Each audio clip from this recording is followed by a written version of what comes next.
প্রিয় গাইস, শুভ দুপুর। আজকে বিএস ভবনে মানে ফল বাগান ছাদের উপর আপনাদেরকে দেখাচ্ছি। আমার প্রিয় ভাতিজা খোকন কুমার দে, সে অনেক কষ্টের পরিশ্রমের ফসল আম চাষ করেছে। তো মাঘ মাসের শেষ প্রান্তে আমাদের দেশে প্রত্যেক আম গাছে মুকুল আছে, তদ্রূপ বিএস ভবনে ছাদের উপর প্রত্যেকটা আম গাছে এই যে মুকুল আসছে।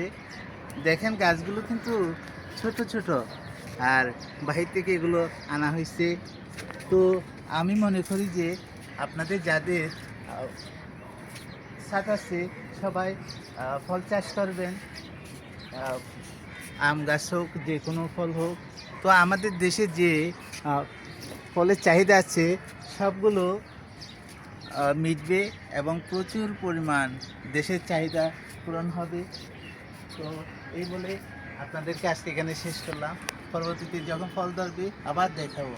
সে পর্যন্ত ভালো থাকুন। ধন্যবাদ।